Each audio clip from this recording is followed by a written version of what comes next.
இன்று நாம் காரக்குடி மீன் எவ்வாறு சுத்தம் செய்வது என்பதை பற்றி உங்களுக்கு நான் சொல்கிறேன்.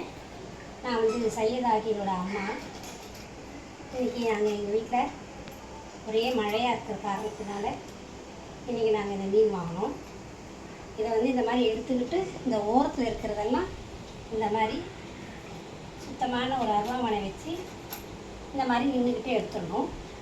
தலைப்பகுதியை வந்து சும்மா கையிலேயே எடுத்துடலாம். இப்படி வச்சு இப்படி எடுத்து ரெண்டு பக்கமும் எடுத்து நடுவில் இருக்கிறத இப்படி எடுக்கணும். இப்படி எடுத்துட்டோம்னா ஃபுல்லாக நல்லா உள்ளே இருக்கிறதெல்லாம் வந்துடும். இந்த மீன் சின்னதாக இருக்குதுன்னு நீங்கள் நினைக்காதீங்க. சின்னதாக இருக்கிறதுனால தான் இந்த மீனோட சக்தி வந்து ரொம்ப பவர் கூட ஜாஸ்தி. இதில் வந்து இந்த மீன் வந்து உங்களுக்கு சளி பிடிக்காது. குழந்தைங்களுக்கு நல்லா கொடுக்கலாம். குழந்தைங்களுக்கு கொடுக்கறதுனால குழந்தைங்களுக்கு சளி பிடிக்காது, உடம்புக்கும் ரொம்ப நல்லது.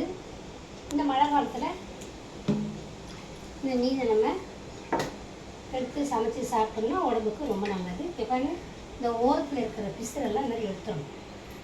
எடுத்துட்டு ஒரு தலையை இப்படி எடுக்கணும். இங்கே வந்து இன்னொரு தலையை இப்படி எடுக்கணும். இப்படி எடுத்துட்டு ரெண்டு தலையும் ஒன்றா சேர்த்து இப்படி எடுக்கணும். இதை வந்து இப்படி எடுக்கணும். எடுத்துட்டிங்கன்னா உள்ளே இருக்கிறதெல்லாம் வெளியே வந்துட்டு இந்த வால் பகுதியை இந்த மாதிரி கட் பண்ணணும்.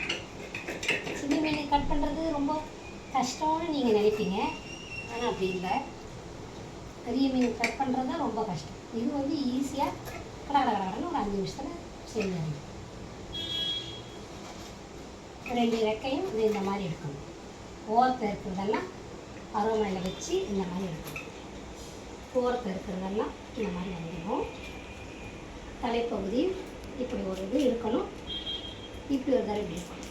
இது நடுவில் இருந்த இப்படி இருக்கணும். வந்துச்சு பார்த்தீங்களா? அப்புறம் இதை வந்து அவ்வளோதான்.